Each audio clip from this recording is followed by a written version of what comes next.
제가 개인적으로 히브리서 막 이렇게 말씀 듣고 저는 이제 창세기부터 쭉 이렇게 강의를 지금 이렇게 듣다가 이제 히브리서 지나서 야고보서를 이제 지금 최근에 강의를 듣고 공부를 하고 있는데, 제가 야고보서를 여러분들과 함께 좀 같이 나눠보고 싶은 마음이 있어서 오늘 야고보서를 전체적인 그냥 요약으로 해서 한번 같이 나누고 나서 야고보서에 대해서 한번 좀 공부 좀 해보고자 하는 마음이 있습니다. 자, 우리 다 같이 일으키셔가지고요, 야고보서 펼치시고 야고보서 1장 12절에 있는 말씀을 다 같이 읽고 기도드리겠습니다. 다 같이 읽겠습니다. 시험을 견디는 자는 복이 있나니 그가 단련을 받은 뒤에 주께서 자신을 사랑하는 자들에게 약속하신 생명의 간을 받으리라. 기도하겠습니다. 하나님 정말 감사합니다. 오늘도 이렇게 야고보서를 함께 같이 꼭 살펴보고 공부하고자 합니다. 주님께서 은혜를 더욱더 베풀어 주시고 이 성경 기록들을 통해서 우리 마음에 더욱더 하나님을 향한 그런 믿음을 더욱더 굳건히 세워주시고, 우리가 성경을 정확히 알고 또 믿음으로 이렇게 행할 때에 하나님 기뻐하시고 하나님 받아주실 줄 믿습니다. 무엇보다 이 성경을 아는데 저도 집중하고 또 더욱더 그런 은혜를 입을 수 있도록 인도해 주옵소서. 주님 감사하며 기도드립니다. 주 예수 그리스도의 이름으로 감사하며 기도드렸습니다. 네. 여러분 혹시 야고보서에 대해서 얼마나 공부를 해보셨는지 잘 모르겠는데, 특히 전에 저는 이제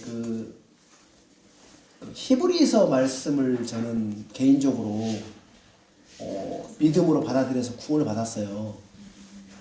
근데 이제 물론 히브리서나 여러분들이 이제 알고 계신다. 저는 이제 히브리서를 공부를 하면서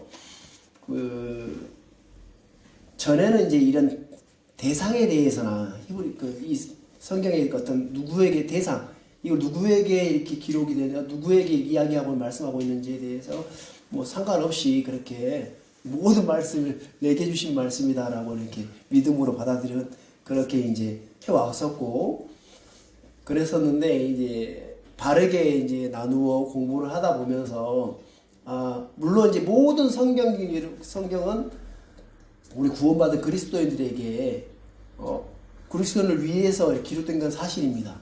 그렇지만 모든 성경 기록이 우리 내게 하신 말씀은 이거 좀 정확히 나누어서 공부를 해야 되는 거예요. 무슨 말인지 이해되셨습니까? 우리를 위해서 기록된 건 사실이긴 하지만 내게 기록된 건 아니라는 거죠. 내게만 딱 집중해서. 그래서 이런 부분들을 저도 이제 히브리서를 또 공부하면서 또 야고보서 공부하면서 이런 부분들을 정확하게 알아야 오류에 빠지지 않는 거예요. 그러니까 모든 성경을 내게 했다라고 딱 전에는 이제 그렇게 이제 알고 있는데 맞지 않는 말씀도 있는 거예요. 그러다 보면 구원이 갑자기 흔들릴 때도 있고, 특히 야고보서 같은 경우는 행위에 대한 기록도 많이 되어 있고, 행하지 않으면 구원이 없다 이런 말씀도 있고 이렇단 말이에요. 이러다 보니까 행위 구원이 아닌가? 이런 부분에 대해서 기록도 있고 막 이렇게 좀 헷갈린단 말입니다. 그래서 이거 정확하게 좀 공부를 했으면 하면 좋겠다 싶고, 특히 율법의 행위 이런 부분들, 이런 것들이 좀 정확하게 마음에 이렇게 정립이 안 돼 있으면 우리가 또 어떤 사람들이 우리에게 물어왔을 때에 또 가르쳐 줄 수 있어야 되고, 또 내가 먼저 이렇게 정확하게 알아야 내가 속지 않고 정확히 말씀이 세워질 수 있기 때문에 이런 부분들 이렇게 한번 좀 공부했으면 하는 마음이 있어서 나눠보고자 합니다. 야고보서는 핵심의 주제가 뭐냐면 시험을 견디는 것, 특히 인내, 그 다음에 살아있는 믿음과 죽은 믿음, 이런 부분들이 분명 핵심적으로 이렇게 나와 있습니다. 오늘 이 시간은 야고보 전체를 한번 훑어보는 시간들을 가져보고자 합니다. 여러분, 사도 바울이 쓴 서신서는 로마서부터 이렇게 빌레몬서까지 있죠. 빌레몬서까지 있는데, 이제 바울의 서신서를 보면 이제 성경에 일반적으로 여기 보면 야고보의 일반 서신, 여기 보면 성경 보면 제 위에 저렇게 되어 있죠. 야고보의 일반 서신 이렇게 되어 있어요. 그러니까 바울 서신서가 있고 일반 서신서 이렇게 나눠져요. 예를 들어서 이제 히브리서부터 이제 히브리서, 야고보서, 베드로 전후서, 그다음에 요한 1, 2, 3, 3서, 그다음 유다서까지 이 부분들을 다 일반 서신이라고 이렇게 나누고 있거든요. 성경에 보면 일반 서신 이렇게 불러요. 근데 사도 바울이 쓴 히브리서, 이제 사도 바울이 히브리 썼는데 어떤 사람들 히브리서는 사도 바울이 저자가 아니다라고 하는 분들이 있기 때문에 딱 단정을 짓지는 않겠습니다. 근데 저는 히브리서를 사도 바울이 썼다라고 하고 합니다. 근데 그러니까 히브리서부터 해서 유다서까지를 일반 서신이라고 하는데, 왜 그러냐면 이 서신들이 특정한 개인이나 어떤 교회를 대상으로 쓰지 않았단 말이에요. 일반 서신이. 그래서 특히 바울 서신들을 여러분들 보시면 어느 지역에 있는 성도들, 교회들이라고 해서 딱 이렇게 특정 그 대상이 구체적으로 분명하게 밝혀져 있습니다. 바울 서신서를 보면. 예를 들어 로마서를 보면 우리 한번 찾아볼까요? 로마서 1장 6절 한번 봐보세요. 로마서 1장 6절.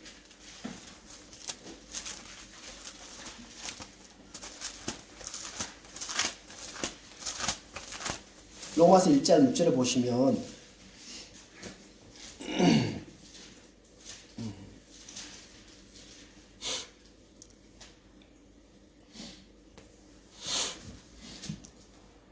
잠깐만요. 7절 6절이 아니고 7절. 바울은 로마에서 하나님께 사랑을 받고 성도로 부르심을 받은 모든 사람에게 편지하노니 이렇게 되어 있습니다. 보면 로마에서 하나님께 사랑을 받고 있는 성도로 부르심을 받는 모든 사람에게 편지하노니 이렇게 특정가 되죠. 로마에 있는 성도 이렇게 다 특정되어 있잖아요. 그렇죠? 이 정확한 수신자가 기록이 되어 있습니다. 로마서에 보면 우리 이제 한 번 더 넘기셔가지고 고린도전서 한번 봐볼까요? 고린도전서 1장 2절로 한번 보십시오. 첫 이렇게 쓸 때에 누구에게 썼다라고 이렇게 정확히 바울 서신서는 기록이 되어 있습니다. 고린도전서 1장 2절에 보면 다 같이 한번 읽어볼게요.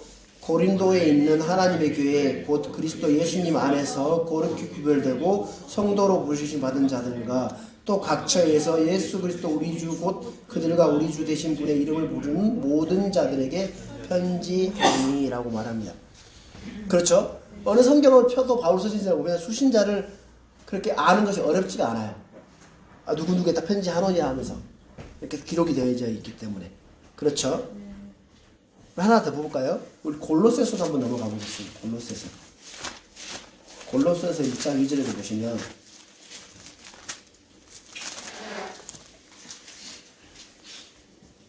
골로새서 1장 2절도 한번 같이 읽어보겠습니다. 골로새에서 그리스도 안에 있는 성도들과 신실한 형제들에게 편지하노니 하나님 우리 아버지와 주 예수 그리스도로부터 은혜와 평강이 너에게 있기를 원하노라. 여기서도 골로새에 있는 그쪽 지역에 있는 그리스도 안에 있는 성도들과 신실한 형제들에게 편지하노니 라고 말해요. 그렇죠. 근데 이제 히브리서에서부터 유다서까지는 그런 특정 지역이 있거나 특정 대상을 지칭하지는 않아요. 이제 히브리서를 보면 지나간 때에는 조상들에게 이 마지막 날들은 우리에게 말씀하신 그런 하나님께서 이렇게 말하고 있거든요. 히브리서 보면 특정하게 우리에게 이렇게 돼 있지. 야고보서도 오늘도 보면 야고보서도 한번 봐볼까요? 야고보서 오늘 이제 본문에 보시면 야고보서 1장 1절에도 보시면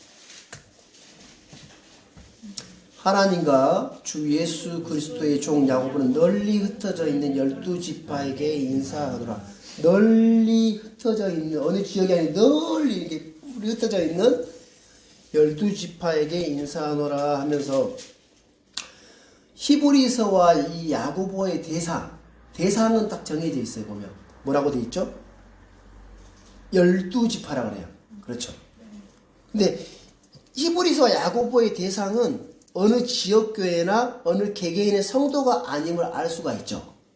바울 서신은 어느 지역에 성도들과 부르심을 받는 사람들 이렇게 하면서 구원받은 이방인 크리스천들을 향해서 기록한 편지인 것들이 정확하게 알 수가 있습니다.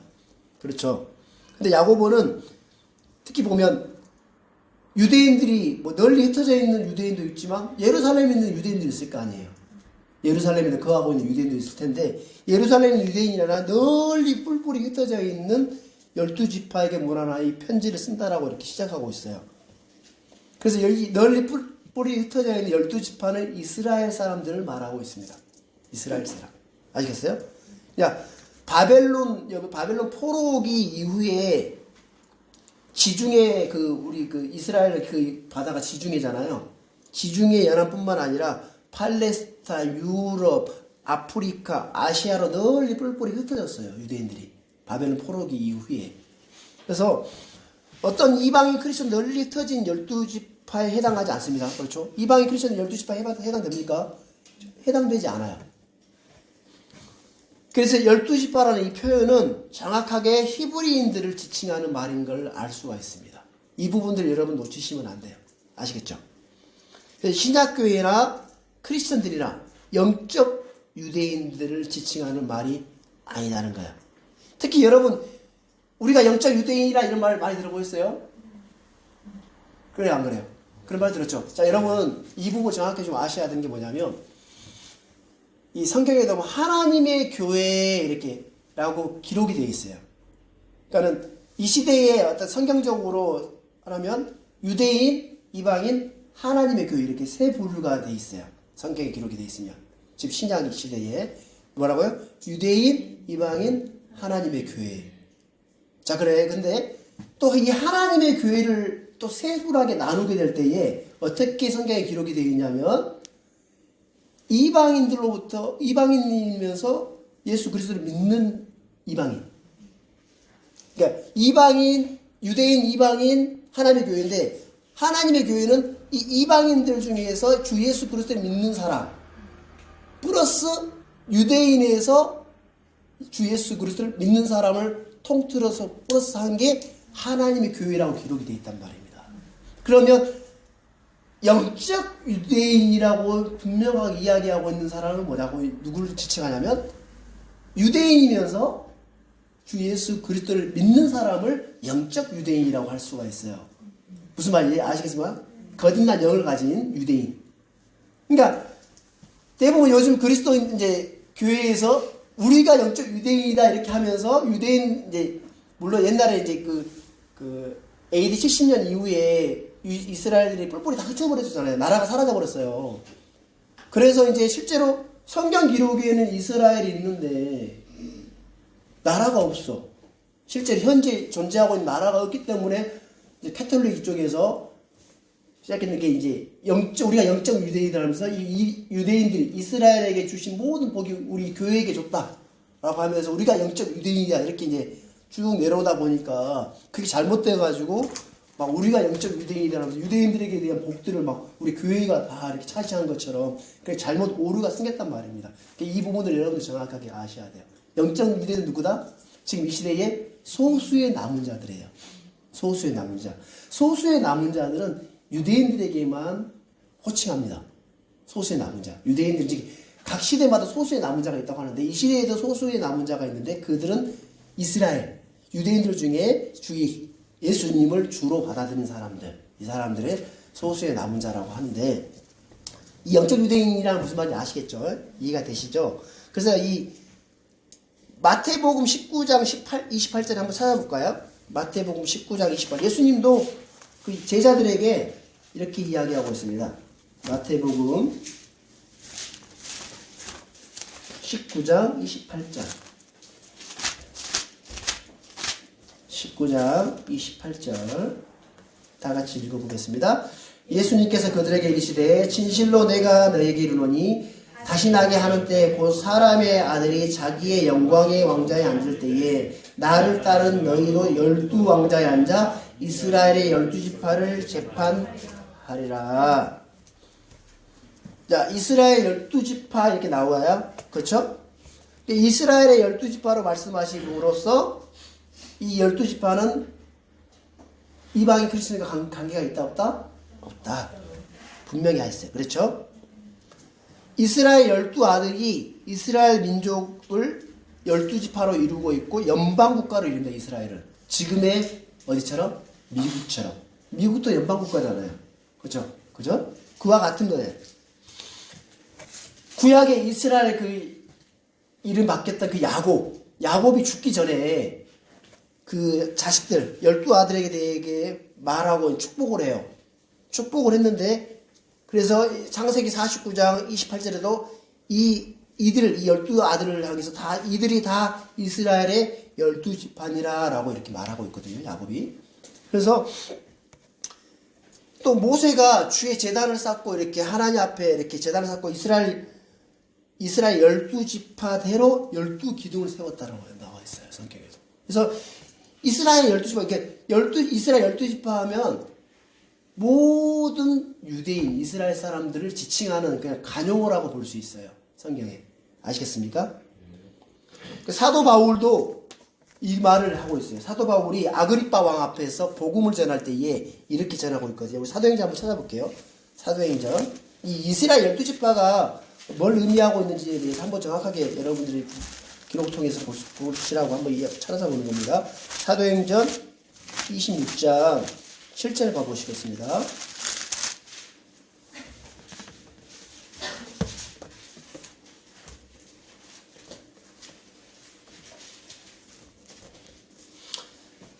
다 같이 6절부터 7절까지 같이 읽어보겠습니다. 지금 내가 서서 재판을 받는 것은 하나님께서 우리 조상들에게 하신 약속의 소망으로 인함이니 우리 12지파는 밤낮으로 끊임없이 하나님을 섬기며 이 소망에 이르기를 바라는데 아그리빠 왕이여 이 소망으로 인해 내가 유대인들에게 고소를 당하였나이다. 사도 바울도 이렇게 이야기하잖아요. 12지파 하나님 우리 12지파는 밤낮으로 끊임없이 이렇게 이야기하면서 이 12지파를 이야기할 때 이스라엘 전체를 이야기할 때 우리 12지파 이렇게 말하고 있는 거예요. 그렇죠? 이스라엘 전체를 우리 12지파라고 했습니다. 그러니까 구약의 표현이나 신약에 와서 이 표현은 이스라엘 향한 표현은 바뀐 것이 없어요. 그렇죠? 그래서 근본주의나 복음주의를 자칭하는 많은 크리스천들이 히브리서와 야고보서의 대상을 히브리 크리스천 또는 영적 유대인이라고 제안함으로써 영적 유대인이라는 게 자기들 우리 구원받은 그리스도인들 이렇게 제안함으로써 오류를 범하게 되는 거예요. 제가 아까 말씀드렸던 거죠. 그래서 여러분 히브리서나 야고보서를 대할 때에 그 대상을 정확히 아시고 이 12지파 곧 이스라엘 전체를 이야기하고 있구나라는 것을 알고 보시면은 그러면 여러분 히브리인들 중 12지파 곧 유대인 이스라엘 백성들 중에는 또 두 개로 나누겠죠. 어떻게 나누겠어요? 예수님을 주로 받아들이는 사람이 있을 거고 곧 이게 영적 유대인들 따지면 하나님의 교회에 속한 사람들 그리고 또 한 부류는 누구겠어요? 아직 예수님을 주로 받아들이지 않는 유대인들 이렇게 나눠주겠죠. 그러면 히브리의 대상이 이 두 대상을 향해서 기록되기 어떤 내용은 구원받은 꼭 우리한테 이야기하는 것처럼 보이겠지만 어떤 거는 전혀 우리와 상관없는 말처럼 보인단 말이에요. 이게 뭐냐면 이걸 정확히 아시면 히브리서나 야고보서 볼 때에 이렇게 정확하게 볼 수가 있는 거예요. 나눠서. 그러면 이해가 쉽고 이거는 이스라엘 사람들에게 대한 이야기라는 걸 이렇게 정확하게 알 수가 있거든요. 그래서 이제 오류에 빠지진 않는 거예요. 그래서 이런 부분을 공부하셨으면 좋겠습니다. 아시겠죠? 그래서 야고보서는 전체 5장으로 되어 있습니다. 오늘 전체적으로 한번 따져보는데 야고보서는 5장으로 되어 있고 이제 108 성경 108구절 2304단어로 되어 있답니다. 그리고 이 책의 기록자가 누굴까요? 야고보겠죠. 야고보입니다. 근데 성경은 지난번 우리 고영재님께서 유다서 이야기하면서 유다도 성경에 보면 유다가 많은 유다가 있단 말이에요. 야고보도 마찬가지예요. 많은 야고보가 있어요. 특히 예수님이 따르던 12제자 중에서도 야고보가 2명이에요. 요한의 형제, 사도 요한의 형제 야고보 있어요. 그 다음에 작은 야고보라 해가지고 요한의 형제 야고보 세베대의 아들 야고보라고 하고 있고 또 다른 제자 중에 알페오의 아들 야고보가 있어요. 알페오의 아들 야고보. 또 야고보가 또 있는데 지난번에 이제 고영재님이 얘기했던 것처럼 예수님의 형제 중에서도 바로 밑에 형제, 예수님 바로 밑에 형제가 야고보가 있어요. 유다도 있었지만 야고보, 유다, 야고보, 요세, 시몬, 유다 4명이나 있단 말이에요. 예수님의 그 동생들 중에. 거기서도 이제 예수님 형제 야고보도 있어요. 특히 이제 이 야고보는, 형제 야고보는 사도행전에서 나와요. 사도행전에. 사도 바울이 막 이렇게 예루살렘에 왔을 때에 그 예루살렘 우리들 가운데 믿는 유대인이 많다고 하면서 이렇게 사도 바울에게 성전에 가가지고 이렇게 하고 거기서 가서 막 이렇게 어떻게 하라고 이렇게 지칭해주는 그 야고보가 있단 말이에요. 예루살렘 교회에 어떤 그 주축을 맡고 있는 그 야고보, 이 야고보가 예수님의 형제 야고보였단 말입니다. 근데 이제 어떤 성경의 주석서에는 그 예수님의 형제 야고보가 기록했다라고 하는, 우리 한번 봐보세요. 우리 성전역 성경에 보면 예수님 보면 이름이라고 돼 있죠. 여기 보면 이 책의 이름은 이 책을 기록한 야고보, 즉 사도행전 12장에서 순교당한 사도 야고보나 예수님의 형제 야고보에게 유래되었다라고 됐는데, 이제 대부분의 성경은 예수님의 형제 야고보가 기록했다라고 기록이 되어 있거든요. 우리는 이제 사도행전 12장에 사도 요한의 형제 순교당한 야고보 있죠. 헤롯에 의해서 순교당했던, 못배임 당했던 그 야고보, 그다음 베드로까지 잡아가 죽이려고 했잖아요, 헤롯이. 그럴 때 제일 먼저 첫 번째로 순교당했던 이 사도 야고보가 있습니다. 저는 개인적으로 봤을 때 이 사도 야고보가 기록된 게 맞다라는 생각이 들어져요. 정확한 건 아닙니다. 그래서 이 야고보가 기록이 되어 있고, 특히 이제 여러분 카톨릭에서 이렇게 주장하는 바가 뭐예요? 마리아가 동정이었다, 끝까지. 이게 이제 정식 교리라고 합니다, 카톨릭에서는. 그래서 근데 성경에는 다 나와 있잖아요. 예수님의 형제들 아까 뭐라 했어요? 야고보, 요세, 시몬, 유다가 있다라고 이렇게 하는데, 누이들도 있었잖아요. 예수님 누이들도 있었는데, 근데 이 마리아가 평생 동정했다는 것을 이렇게 주장하는 위해서 성경에 이렇게 되어 있는데 뭐냐 하면 이 사람들을 뭐 조카들이다 아니면은 양육 이렇게 입양해서 이렇게 주장을 한다고 합니다. 근데 그건 정말 터무니없는데, 왜 터무니없냐고 하냐면 이거는 구약에도 기록이 되어 있어요. 구약에도 예언이 되어 있어요. 예언. 구약 우리 한번 이거 봐볼까요? 이거 여러분 캐톨릭 혹시 사람들 만나면 이런 거 주장할 수 있잖아요. 한번 이거 정확히 한번 아셨으면 좋겠다 싶어서 시편 봐보세요. 물론 이제 신약 성경에 이제 예수님의 그 어머니, 예수님 그 제자, 예수님의 그 동생들도 나와 있는데 시편 69편 봐보세요. 시편 69편 4절 8절에도 이 부분이 나와 있어요. 이렇게 기록해 놓으셨다가 체크해 놓으셨다가 혹시라도 카톨릭 믿으신 분들이 그런 걸 주장하실 때 이 부분 한번 보여주시면 좋을 것 같아요. 69편 8절 한번 봐보세요. 8절. 다 같이 한번 읽어볼게요. 내가 내 형제들에게는 낯선 자가 되고 내 어머니의 자녀들에게는 외인이 되었사오니. 자, 여기 보면 내가 내 형제들에게, 그 유대인들 있죠. 유대인들에게는 낯선 자가 되고, 여기 봐보세요. 내 어머니의 자녀들 나옵니까? 내 어머니의 자녀들에게는 외인이 되었다고 이렇게 나와요. 딱 정확하게 내 어머니의 자녀들이라고 나와 있단 말이에요. 어머니를 통해서 나온 아이들. 그래서 이렇게 성경 기록에 이미 언급되고 있습니다. 그래서 요셉이 입양한 아이나 조카들이 아님을 분명히 나오고 있다. 카톨릭 그 사람들이 이렇게 이야기할 수 있단 말이에요. 그래서 한번 혹시라도 여러분 이런 거 체크해놨다가 보시고, 예수님도 요한복음 2장 12절에 보면 이 일 뒤에 그분께 자기 어머니와 자기 형제들과 제자들과 함께 가버나움으로 내려가시니라. 그들이 거기에 열어나 있는지 있지는 아니하니라 하면서 자기 어머니와 자기 형제들과 이렇게 정확하게 성경에 나와 있고, 자기라고. 그래서 분명하게 이렇게 나와 있습니다. 그래서 오늘 이 야고보서의 기록자는 제가 봐서는 이 순교당한 사도 야고보. 왜 그러냐면 이 야고보가 기록된 시점이 언제냐면 주 45년이에요. 45년. 그러니까 신약 성경 중에 가장 먼저 기록된 게 야고보서예요.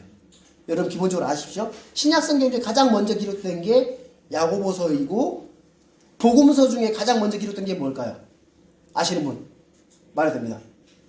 사복음서 중에 가장 먼저 기록된 복음. 순서는 마태, 마가, 누가, 요한 돼 있잖아요.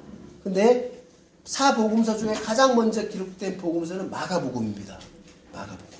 여러분 기본적으로 아시고 사울이 바나바가 그 사울을 안디옥 교회로 데려가잖아요. 사울이 자기 고향에 가 있는 그 사울을 바나바가 그 안디옥에 있는 우리 그 이방인 교회가 그 어떤 기점이 되는 그 안디옥 교회에 성경 교사로 갔다가 사도 바울을 데리고 안디옥으로 데려간단 말입니다. 그보다 더 전이에요. 이 기록 전이란 말이에요. 그래서 아마 이 야고보가 순교하기 전에 기록된 서신이지 않나라는 이렇게 말이 있습니다. 그리고 야고보서는 어떤 신약성의 자문이라 불릴 수 있을 정도로 믿음과 더불어 선한 행위, 뭐라고요? 믿음과 더불어 선한 행위, 믿음의 행위를 가장 강조하는 책입니다. 그래서 야고보서는 구원받은 사람들의 행위에 관한 책이에요. 그러니까 구원받은 사람이 어떻게 믿음의 행위를 행해야 되는지 그런 걸 기록한 것이 구원받기 위한 행위에 관한 것이 아니라는 거예요. 이해됐습니까? 구원받은 그리스도인들이 믿음의 행위에 대한 말씀이지 구원받기 위해서 행위를 이해한 것이 아니라는 겁니다. 이 부분들을 정확하게 여러분 아셔야 됩니다. 그러니까 여러분 아까 이 12지파라 했죠. 믿음의 이 대상 중에 그 12지파 중에는 자 기본적으로 유대인들은 다 하나님 믿어요, 안 믿어요? 하나님 믿습니다. 그렇죠? 네. 하나님 믿어요. 우리가 믿는 하나님 믿어요. 근데 그 하나님이 예수라는 걸 안 믿는 것이지. 이해됐습니까? 나누겠죠.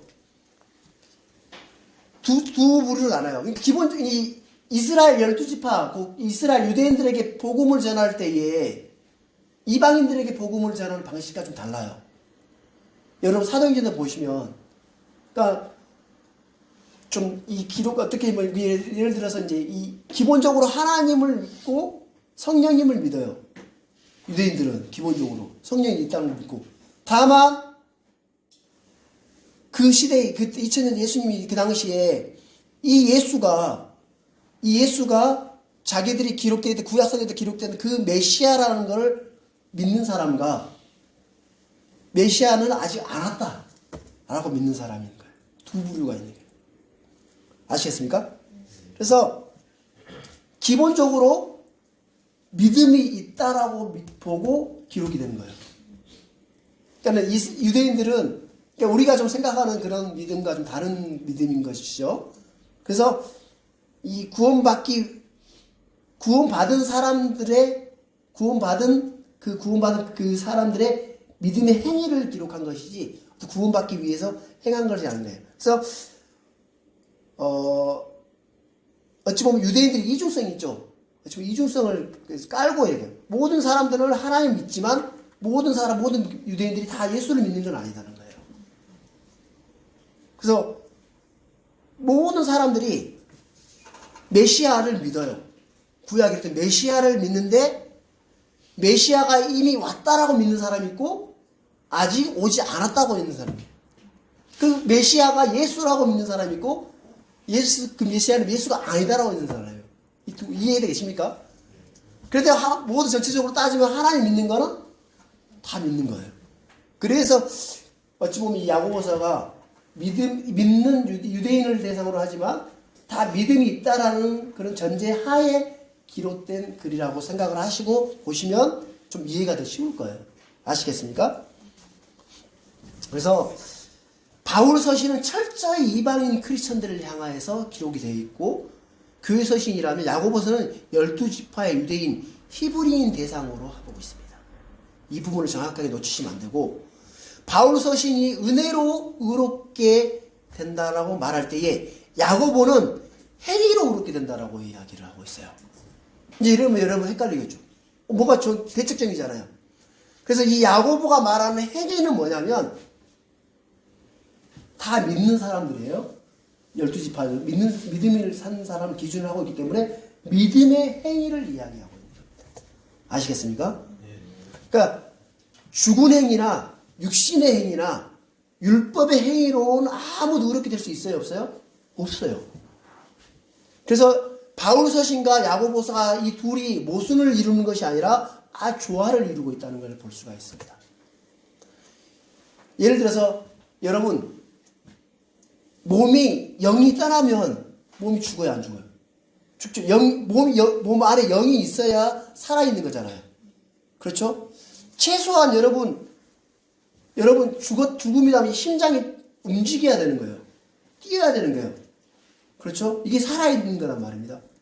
최대한 이 호흡이 있어야 되는 거예요. 뭔가 움직임이 있어야 살아있는 것처럼 믿음 또한 마찬가지라는 겁니다. 또 움직임이 있어야 된다는 거예요. 그래야 살아있는 살아있는 믿음에는 분명한 행위가 있다는 것을 주장하고 이야기하고 있다는 거예요. 야고보에서. 그렇죠? 야고보서의 본문의 내용에서 바울 서신과 달리 믿음과 더불어 행위가 요구되는 것처럼 이렇게 행위와 더불어 막 요구되는 믿음과 더불어 행위가 요구되는 것처럼 기록된 것처럼 보여가지고 사람들이 이 야고보서를 통해서 믿음만 되는 게 아니야. 믿음으로 끝내는 게 아니야. 행위가 있어야 진짜 구원이야. 이렇게 주장하는 사람들의 어떤 근본 말씀이 되게 돼 있었어요. 그래서 이 마틴 루터 있잖아요. 종교개혁자. 이 마틴 루터가 이 야고보서 때문에 너무 힘들었는가 봐요. 그래서 지푸라기 사신이라고 하면서까지. 왜 그러냐면 오직 믿음, 오직 은혜를 주장했던 마틴 종교개혁이었잖아요. 캐톨릭에서. 근데 야고보서 2장을 여러분 봐보세요. 2장. 야고보서 2장 14절 한번 봐보세요. 야고보서 2장 14절 22절, 24절 이렇게 말씀 한번 봐보겠습니다. 다 같이 한번 읽어보겠습니다. 내 형제들아, 사람이 자기가 믿음이 있다고 말하면서 행위가 없으면 그것이 무슨 유익을 주느냐? 믿음이 그를 구원할 수 있겠느냐? 라고 물음표가 되죠. 믿음이 그를 구원할 수 있겠느냐라면 믿음만 가지고 되는 게 아닌 거 아니냐? 이렇게 이야기하는 거잖아요. 행위가 있어야 되는 거 아니냐? 라고 이렇게 이야기하는 것처럼 느껴져요? 안 느껴져요? 그렇죠. 그래서 이 말씀을 주장을 하면서 믿음으로만 구원받는 주장을 정면으로 반대하는 사람들의 어떤 근거가 되는 구절들이 되어버린 거예요. 자, 여기서 근데 여러분 중요한 거는 여기서 말하는 구원이 여러분 성경에 나오는 구원들이 우리가 이야기하고 있는 혼의 구원이나 죄로부터 말하는 구원을 다 이야기하는 건 아니에요. 모든 게 다. 성경에 나오는 구원은 육체의 죽음에서부터 구원이 있고 전쟁에서도 기근에서부터 구원이 있고 구원의 용례는 여러 가지 폭이 넓단 말입니다. 그렇기 때문에 여기서 말하는 구원은 혼의 구원이나 죄로부터 구원이 아니라 형제들의 헐벗음이나 일용할 양식, 몸의 추위로부터 구원을 말한다는 사실에 주목하는 사람이 없어요. 무슨 말 아시겠습니까? 모두 다 혼의 구원, 죄로부터 구원을 생각하시지 진짜 이 문맥상에 나타나 있는 형제들의 헐벗음으로부터 구원, 또 추위로부터 구원 이런 것들을 주목해서 바라보지 않기 때문에 오류에 빠진다는 겁니다. 아시겠습니까? 자, 22절도 한번 봐보세요. 22절도 내가 보거니와 믿음이 그의 행위와 함께 일하고 행위로 믿음이 완전하게 되지 아니하였느냐. 자, 믿음뿐만 아니라 행위로 완전해지는 것처럼 느껴지지 안 느껴져요? 그러시죠? 자, 이 구절은 믿음과 더불어 행위가 있어야 의롭게 된다는 교리를 확립하는 데 주로 사용되었습니다. 믿음 플러스 행위가 있어야 의롭게 된다. 자, 여러분, 믿음의 은은 여러분 하나님이 주신 선물입니다. 뭐라고요? 믿음이 하나님이 주신 선물이에요. 자, 자, 믿음으로 의롭게 된 사람이, 의롭게 된 사람, 그 사람이, 믿음으로 하나님의 선물을 받은, 하나님의 의를 받은, 선물 받은 그 사람이 믿음으로 걷고, 믿음으로 행하고, 믿음으로 달리고, 믿음으로 싸우고, 믿음으로 열매를 맺을 때, 그 믿음이 행위에 함께 일하고, 행위로 믿음이 완전하게 되는 거예요. 그러니까 하나님의 의를 받은 그 믿음을 그 선물로 받은 그 사람이 그 믿음으로 걷고 믿음으로 행하고 믿음으로 이렇게 살게 될 때에 그 행위로 내가 가진 그 믿음이 완전하게 된다는 겁니다. 보여지게 되는 거예요. 무슨 말 아시겠습니까? 말 그대로 내가 믿음이 있는 그 사람이 그렇게 행하게 될 때에 아, 저 사람이 믿음이 있구나라는 걸 입증되는 거예요. 보여주기 때문에 아, 저 사람이 믿음이 있다는 걸 행위로 입증이 시켜주는 겁니다. 아시겠습니까? 그래서 이것을 성경은 행위로 의롭게 되고 라고 성경이 야고보서 기록이 되어 있는데 행위로 의롭게 된다는 말이 무슨 말이겠습니까? 내가 뭔가 열심히 행위를 해가지고 의롭게 돼 하나님의 의신 거기에 도달하는 그런 얘기가 아니고 믿음을 받은 선물 받은 그 사람이 믿음의 행위로 말미암아 행위로 의롭게 된다는 걸 이야기하고 있는 겁니다. 입증한다는 얘기예요. 무슨 말 이해되셨습니까? 이 부분? 이해되셨죠?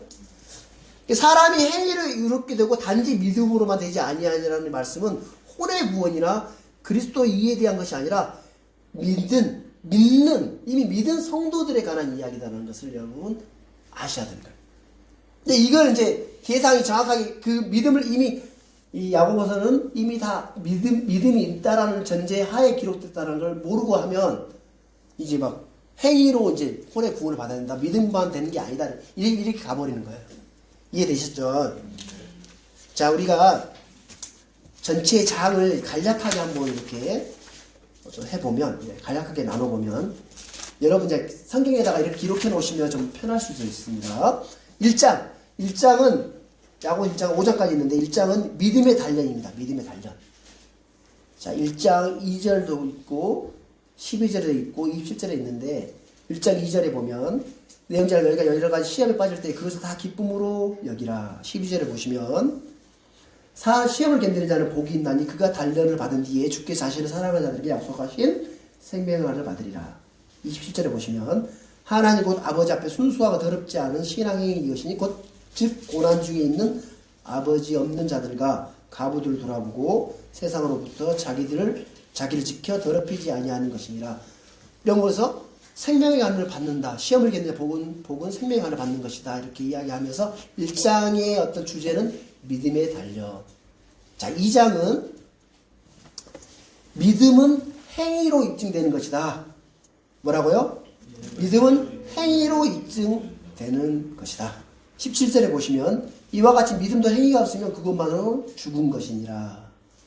20절 보면 그러나 오 허무한 사람아 행위 없는 믿음이 죽은 것인 줄 네가 알고자 하느냐. 26절에도 보시면 영이 없는 몸이 죽은 것 같이 행위 없는 믿음도 죽었느니라 라고 기록하면서 이 믿음은 행위로 입증되는 것이다. 아까 제가 잠깐 얘기했었죠. 어떤 행위로 말미암아 구원에 이르는 게 아니라 믿는 사람이 그 행위로 그 믿음을 입증하는 것이다 라는 것이 2장의 주제입니다. 3장은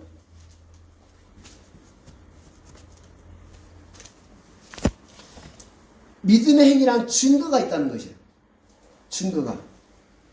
자, 3장 12절에서 보면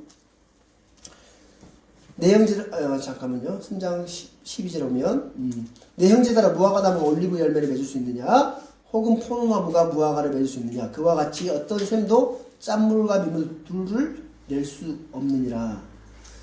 자, 3장 13절에 보시면, 너희 가운데 지식을 갖추고 지혜로운 자가 누구냐? 그는 지혜로운 선한 생활에서 나온 자신의 행위를 보일지니라. 3장 13절, 그 다음에, 잠시만요. 3장 14절부터 18절에도 보시면 이제 행위의 열매를 통해서 그 믿음을 입증할 수 있다. 위로부터 오는 지혜인 땅에서 난 지혜인지 하나님인지 마귀인지 구분하는 것은 그 열매를 통해서 알 수 있다라는 말씀이 3장 14절부터 18절까지 이렇게 나와 있습니다. 간략하게 보시면. 그 다음 3장만 보면 3장과 4장은 믿음의 행위란 증거가 있다는 것을 이렇게 이야기하고 있는 것이고, 그 다음에 우리 5장은 믿음은 고난을 통해서 열매를 맺고 보상을 받는다. 이런 주제가 있는 거예요. 그러니까 믿음은 뭘 통해서요? 고난, 박해를 통해서 열매를 맺고 보상을 받는다는 말씀이 이 5장의 전체적인 주제입니다. 특히 이제 주의 이름으로 말한 대언자들을 이야기하면서 대언자들을 고난과 인내의 본으로 삼고 욥의 인내의 결말이나 엘리야의 끈질긴 기도와 응답을 통해서 우리에는 참된 믿음, 그 다음에 사람들의 그 고난과 인내를 통해서 그 믿음의 결말, 보상이 주어진다는 사실을 우리가 이 야고보서 5장을 통해서 우리가 교훈을 얻을 수 있고 받을 수가 있다는 겁니다. 그렇죠? 자, 우리 좀 더 자세하게 이렇게 이제 설명을 해보면, 세분하게 좀 설명을 해보면, 자, 야고보서 1장 1절부터 4절은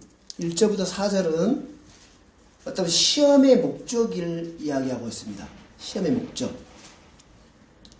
뭐라고요? 시험의 목적. 1절부터 4절.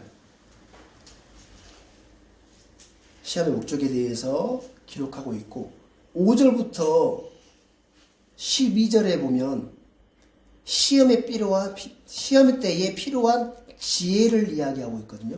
지혜. 5절부터 12절. 그래서 지혜를 구하라고 이렇게 나와 있잖아요. 그렇죠? 시험의 때에 필요한 지혜에 대해서 5절부터 12절까지 이렇게 기록이 되어 있습니다.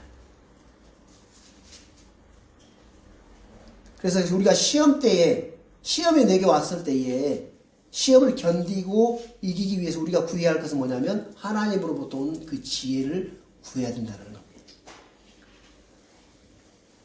그래서 하나님께 그 지혜를 구하게 되면 이 시험의 때 잘 이렇게 시험을 잘 이길 수 있도록 견딜 수 있도록 하나님 지혜를 주세요라고 하나님 구하면 하나님께서 그 지혜를 주신다는 겁니다.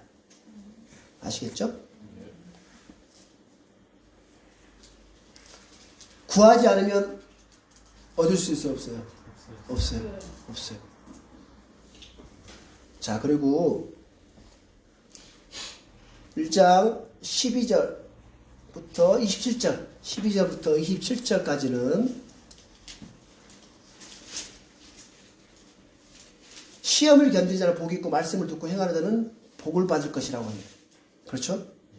자, 12절부터 27절까지 두 번의 복이 나오는데 12절 25절에 보면 누구든지 자유롭게 하는 완전한 법을 들여다보면 그 안에 거하는 자는 듣고 잊어버린 자가 아니요 그 일을 행하는 자는 이 사람은 자기가 행하는 일에서 뭐라고요? 복을 받으리라 라고 되어 있어요. 그렇죠? 그래서 2장 1절부터 9절은 죽은 믿음이 어떻게 드러나는가? 죽은 믿음이 어떻게 드러나는가? 그러니까 죽은 믿음과 행위. 그러니까 죽은 믿음은 사람을 외모로 차별한다.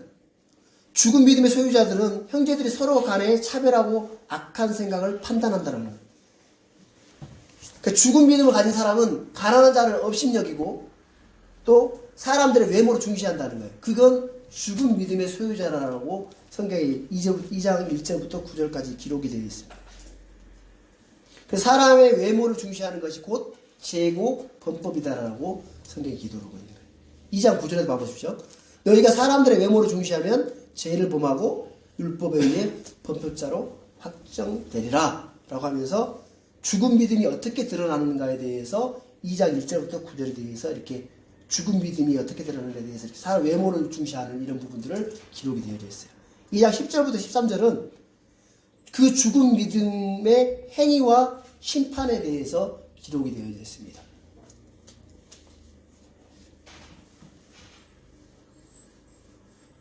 (14절부터 20절까지는) 죽은 믿음은 아무 유익이 없다. 죽은 믿음은 아무 유익이 없다라는 말씀을. 행위가 없는 믿음이 그 믿음의 그 유익함에 대해서 기록이 되어 있어요. 14절부터 20절까지. 행위가 없는 믿음의 유익함에 대해서 기록이 되어 있다는 거예요. 자, 2장 21절부터 26절은 그러면 죽은 믿음 말고 살아있는 믿음 뭐냐? 살아있는 믿음과 함께 일하는 행위에 대해서 믿음의 행위에 대한 말씀이에요. 2장 21절부터 26절까지는. 그러니까 앞에 나와 있는 기록들은 죽은 믿음에 대해서 죽은 믿음이 어떻게 드러나는가에 대해서 나와 있으면 21절부터 26절까지는 그러면 진짜 살아있는 믿음이 무언가 그 믿음의 행위가 무엇인가에 대해서 아브라함과 그렇죠? 이런 사람들을 아브라함과 라합과 어떻게 의롭게 되었는지에 대해서 기록이 되어 있어요. 그 예를 들어가지고 무슨 알겠어요?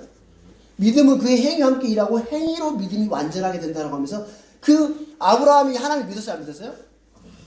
하나님 믿었죠? 창세기 보면 아브라함이 하나님 믿음에 그를 의로 여겼어요. 자, 근데 아브라함이 하나님 믿은 그 믿음이 있어요. 그 믿음이 있는데 그 믿음이 밖으로 드러나려면 어떻게 해야 돼요? 어떻게 해야 돼요? 여러분 이야기해 보세요. 아브라함이 그 자기가 하나님을 믿었다라는 그 믿음을 어떻게 입증했냐는 거예요. 어떤 사건으로 입증했죠? 그렇죠. 자기 아들 이삭을 바치라고 했을 때에 이삭을 담대하게 바쳤어요. 그 행위로 아브라함 하나님이 있다는 믿음을 입증했다는 거예요. 그렇죠. 라합 보세요. 라합. 희생 라합. 라합이 하나님 믿었어요. 이스라엘이 그 출애굽하면서 홍해를 건너서 광야로 와서 이제 이미 끝났다. 우리 여리고성은 끝났다라는 게 이미 마음에 왔고 그 이스라엘의 그 하나님 믿었어요. 그 믿음의 입증은 어떻게 했어요? 정탐꾼을 받아들였어요. 여러분 정탐꾼을 받아들이는 게 너무 쉬울 것 같아요? 아니에요. 이거 완전 반역행이에요. 말 그대로 죽어 마땅해요. 여리고 거기 왕의 입장에서는 이 라합은 완전 죽여야 돼요. 죽어 마땅한 사람이에요. 그렇죠? 근데 그게 신뢰하는 거예요. 하나님을 믿었고 이스라엘의 그 하나님 여호와 하나님을 믿었다는 그 믿음이 있었어요. 그 믿음을 어떻게 입증했냐는 거예요. 행위로 입증했다는데 정탐꾼을 받아들인 그 행위로 나 하나님을 믿다는 걸 입증했다는 거예요.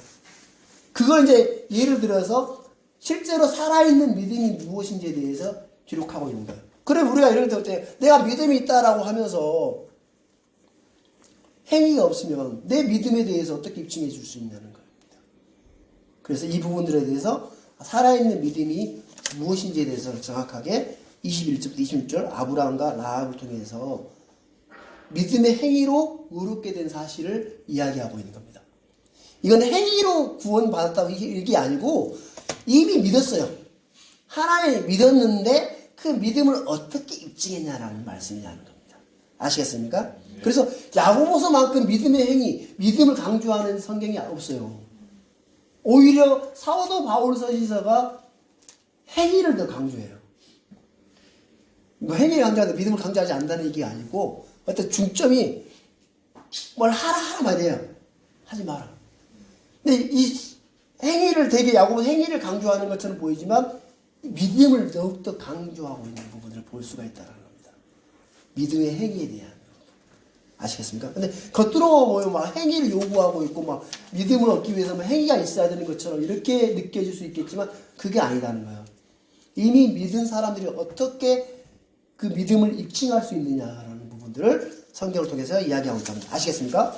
3장 1절부터 12절은 살아있는 믿음은 이 혀를 통제한다는 말씀이라는 겁니다. 살아있는 믿음에 가진 사람은 뭐냐면 내인 이 혀를 제어하고 이 혀를 분명하게 통제할 수 있다는 말씀이에요. 믿음과 혀의 관계예요. 자, 혀는 통제할 수가 없다라고 하거든요. 이 혀가 통제가 된다는 것은 마음이 화평 속에서 다스림을 받고 있다는 증거다는 겁니다. 왜 우리 이순자매 웃고 계실까? 갑자기 젊은 웃으 누구나 마찬가지예요. 그쵸, 봐보죠. 혀는 통제가 안 돼요. 근데 혀가 말이 통제가 된다는 건 뭐냐면 내 마음의 합동 속에서 다스림을 받고 있다는 걸 증거해 주는 겁니다. 아시겠습니까? 자, 여러분 3장 8절 봐보세요. 3장 8절. 8절. 혀는 아무도 능히 길들이지 못하나니 그것은 다를 수 없는 악이요 죽이는 도구로 가득한 것이니라. 그렇죠? 그 혀를 길들일 방법이 무엇이냐는 거예요. 혀를 길들일 수 있는 방법.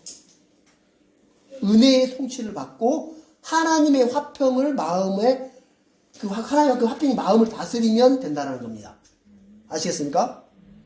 말 그대로 우리의 옛사람 곧 본성이 그리스도와 함께 십자가에 못 박혔다. 그래서 우리 지체를 나는 이미 옛사람 죽었다. 나는 십자가에 죽었다라고 해서 내 지체의 모든 도구를 의의 도구로 내어주는 거예요. 곧 뭐냐면 내 혀를 쓸데없는 말로 이렇게 내어주는 것이 아니라 복음을 선포하는 일이나 성경 기록을 암송하는데 또 성경을 읽는데 여기에다 의의 도구를 내어주는 거예요. 그러면서 내 지체를 의의 도구로 내어줌으로써 내게 마음의 화평을 갖게 되는 거예요. 그래서 내가 어떤 그걸 안 하면 의의 도구를 안 내면 내 혀가 있잖아요. 옛사람 그 본성에 따라서 쓸데없는 말을 하게 되고 말이 된다는 거예요. 그렇기 때문에 혀를 길들일 수 있는 방법은 뭐냐면 은혜의 통치를 받고 성령의 인도를 받고 의의 도구로 내어주는 일들이라는 거예요. 이미 나는 죽었다라는 걸 증거하고 그렇죠. 3장 13절부터 18절까지는 두 가지 종류의 지혜를 말하고 있습니다. 두 가지 종류의 지혜를. 어떤 거냐면 위에서부터 내려오는 지혜가 있고 땅에 속한 지혜. 이 두 가지 지혜를 이렇게 접하면서 위로부터 오는 지혜가 무엇이고 땅에부터 오는 지혜가 무엇인지에 대해서 이렇게 나오고 있습니다. 자, 17절 봐보세요. 3장 17절. 자, 그러나 위로부터 난 지혜는 첫째 순수하고 다음으로 화평하며 부드럽고 간청을 잘 들어주고 긍휼과 선한 열매를 가득하고 차별 없고 위선이 없나니. 그렇죠? 자, 위로부터 온 지혜가 무엇인지. 땅에 속한 것이나 마귀에서 난 것은 마음속에 독한 시기와 다툼이 있고 자랑하고 진리를 거슬러 거짓말을 한다라고 14절에 앞에 쭉 나와 있어요. 그죠? 그러나 너희 마음속에 독한 시기와 다툼이 있으면 자랑하지 말며 진리를 거슬러 거짓말하지 말라. 그러니까 독한 시기와 다툼이 땅에 속한 지혜라는 거예요. 땅에 속한 지혜를 그잖아요. 사람들이 자기가 뭔가 잘 나기 위해서 남을 시기하고 질투하면서 남을 낮추고 남을 깔고 자기가 높여주려고 하지 않습니까? 그게 사람들의 지혜인 것처럼 땅에 속한 지혜인 것처럼 세상 사람 다 그렇게 안 삽니까? 내가 뭔가 승진하기 위해서 뭔가 내가 경쟁을 하고 내가 뭔가 높여주려면 이 사람을 낮아져야 돼. 누군가 낮아져야 되잖아요. 누가 승리하려면 누가 패배자가 있어야 되는 거고. 그래서 이건 땅에 속한 거라는 거예요. 근데 진짜 하늘에 속한 지혜는 뭐냐면 내가 낮아주는 거예요. 아까 제가 처음에 사회될 때 얘기했던 것처럼 겸손이라는 거는 스스로 자기 자신을 낮추는 거예요. 세상 사람들이 볼 때 어때요? 그게? 우리는 하나님의부터 온 지혜예요. 겸손이라는 거는. 왜? 겸손한 자에게 하나님께서 은혜를 베풀어 주시거든요. 그래서 그건 하나님부터 온 지혜이기 때문에 내가 스스로 낮추려고 해요. 내가 겸손하고 낮추려고 한단 말입니다. 사람들이 그 겸손하고 낮추고 있는 그 자신, 그 사람을 향해 세상 사람들 어떻게 이야기를 해요? 저런 바보 같은 사람이 있나? 라고 손가락질 한단 말입니다. 왜? 세상에서는 자기 자신을 낮추고 자기 자신을 좀 아무것도 아닌 것처럼 이야기할 때 이 사람들은 바보, 천치, 미련, 곰탱이처럼 이렇게 받아들인다는 거예요. 그렇기 때문에 자존감을 높여라, 자기 자신을 높여라, 막 이렇게 하면서 땅에 속한 지혜, 뭔가 지혜가 있는 것처럼 이야기하지만 그건 아니라는 거예요. 그래서 우리는 하늘로부터 온 지혜를 받고 그렇게 살아야 되는 거예요. 그게 그리스도인들의 지혜인 거예요. 그걸 이야기하고 있는 겁니다. 아시겠습니까? 자, 4장, 이제 4장에 넘어와서 보면 4장 1절부터 5절은 믿음과 세상을 이야기하고 있습니다. 믿음과 세상. 살아있는 믿음은 세상을 이기고 세상의 정욕을 거부합니다.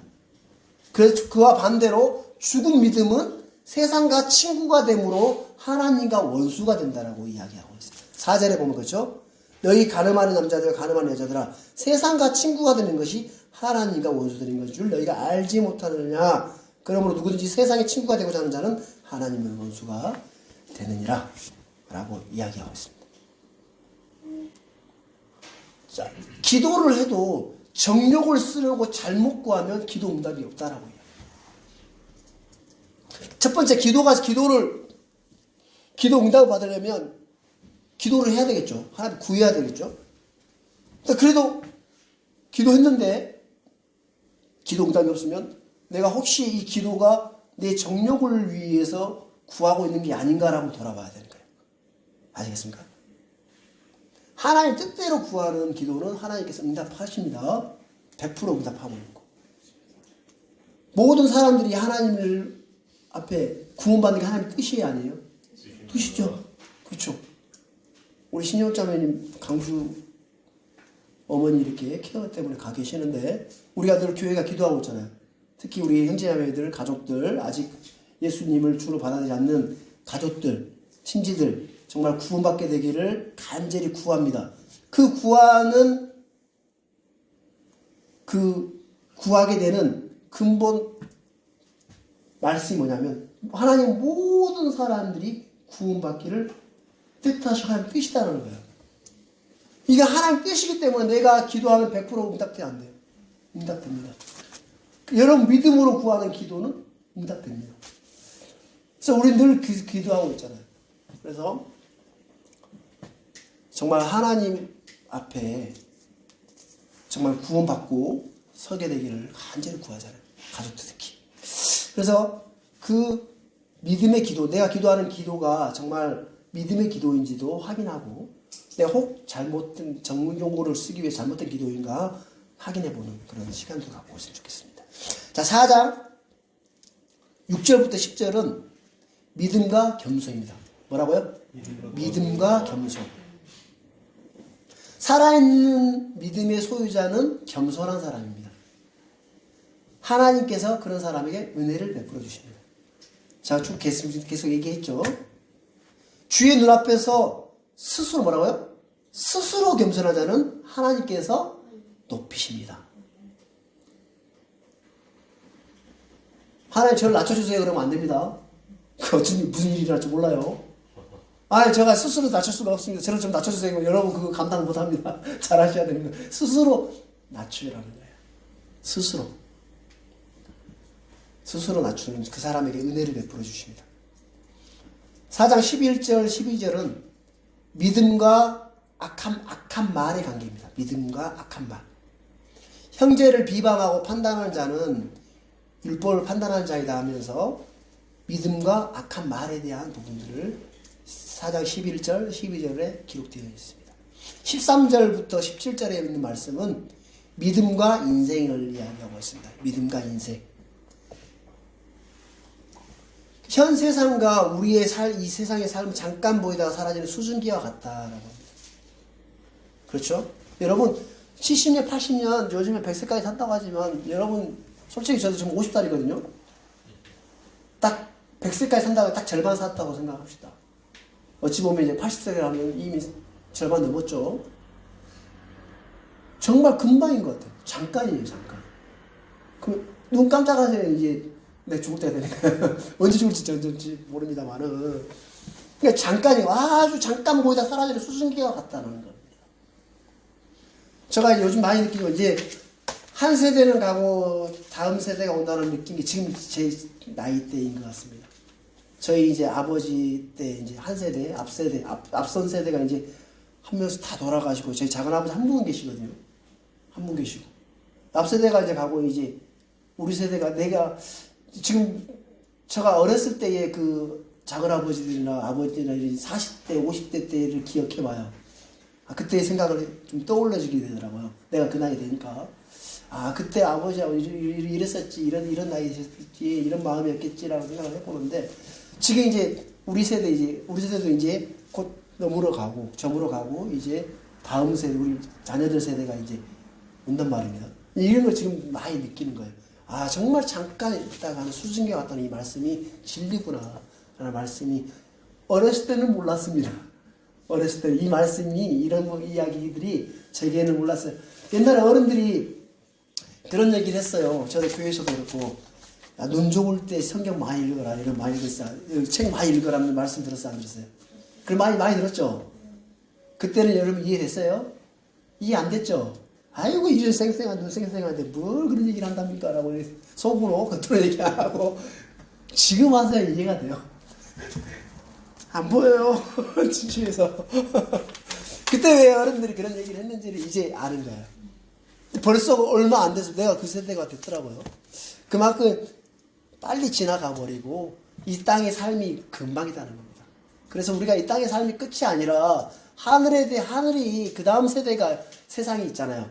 그 다음 세대로 이어지는 거잖아요. 죽음이라는 건 우리에게는 진짜 잠깐 순간이고 계속 이어지는 거, 영혼 세계가 이어지는 거잖아요. 그 따지고 보면 죽음이라는 게 그렇게 크게 우리 구원받은 그리스도인들에게는 크게 막 세상 사람들이 생각하는 것처럼 막 크게 와닿는 게 아니라 이 죽음 이후에 어떤 우리의 영혼 세계가 이루어져 있구나. 더 나은 세계가 있다는 걸 이게 마음에 소망이 있으니까 정말 우리 마음에 좀 기쁨과 소망으로 살 수 있다는 거죠. 그렇죠. 자, 5장에 보면 5장 1절부터 6절은 믿음은 고난과 박해를 통해 연단된다. 이게 주제입니다. 믿음은 뭐라고요? 고난과 박해를 통해 연단된다. 죽음 믿음의 소유자는 악행을 행하지만 살아있는 믿음의 소유자는 박해를 받으면서도 오래 참고 인내하고 열매를 맺는다라는 말씀입니다. 그렇죠. 자, 6절에 보면 5장 6절에 보면 너희가 의인을 정죄하고 죽였으나 그는 너희에 대하여 대항하지 아니하느니라 하면서 이 무피폭력 무저항을 정확하게 이야기하고 있어요. 그렇죠? 우리에게 악행을 행하자 우리는 인내하고 거기 대항하지 아니한다라는 말씀이 7절부터 11절은 믿음과 고난받는 가운데 지키는 인내. 특히 이 5장은 인내에 대한 부분들이 많이 나와 있죠. 믿음이 인내. 그래서 우리는 주께서 오실 때까지 인내해야 된다. 언제까지요? 주님 오실 때까지 인내해야 된다 하면서 욥의 인내를 이야기하면서 욥의 인내는 행복한 자의 본으로 이렇게 나타내 보여주고 있는 거예요. 욥이 얼마나 인내했습니까? 그렇죠? 자식도 다 죽어버리고 아내는 하나님을 부인하라 하면서 막 저주하라 하면서 옆에 다 하죠. 친구들이 와가지고 막 정지하면서까지 해서도 끝까지 인내하고 기다리고 하나님 앞에 2배의 복을 받고 그러잖아요. 그렇죠? 욥의 인내를 보면서 우리가 인내하라. 13절 18절은 믿음과 기도의 관계를 나와 있습니다. 믿음과 기도의 관계. 믿음의 기도는 병든 자를 구원하고 많은 유익이 있다. 기도의 본으로 제시된 사람은 누구예요? 엘리야였습니다. 엘리야를 비유하면서 그 기도의 본으로 삼으라. 그래서 엘리야를 나와 있고 19절부터 20절 말씀은 믿음과 증언입니다. 믿음과 증언. 그래서 우리는 누구든가에게 복음을 증언하고 진리로 돌이키는 일을 해야 하는데 이 일이 가장 큰 사역입니다. 솔직히 우리가 진짜로 이 구원받지 않는 가족들이 있는 그리스도인들은 가장 큰 게 그거잖아요. 가족이 속히 구원받는 거. 그렇잖아요? 그래서 우리가 속히 하나님께서 은혜를 베풀어 주셔서 그 마음에 하나님을 정말 말씀을 받아들일 수 있는 그런 은혜를 입혀달라고 늘 기도하지 않습니까? 그래서 하나님 그런 큰 은혜를 입혀주기를 간절히 바라고 우리가 야고보서 잠깐 오늘 이렇게 간략하게 했습니다. 간략하게 했는데 여러분들이 이 주제를 생각을 하고 좀 그렇게 야고보서를 좀 대하고 야고보서를 이렇게 공부하다 보면 야고보서가 정말 이 어떤 행위를 이야기하는 게 아니라 정말 믿음을 강조하였고 이 믿음의 행위에 대한 부분들이구나라는 걸 알고 공부하게 되면 성경을 볼 때에 더욱더 쉽고 또 이해가 되고 또 이해가 되면 클리어하게 되면 마음에 어떤 걸림이 없잖아요. 그러면서 여러분들이 더욱더 하나님 앞에 믿음을 더 쏠 수 있는 그런 은혜를 입었으면 좋겠고 그렇게 해서 여러분 야고보서를 잠깐 간략하게 했는데 다음부터 기회 때마다 이렇게 제가 야고보서 좀 강의식으로 해서 좀 나누고자 합니다. 더 집중적으로 해서 그렇게 하겠습니다. 마치겠습니다.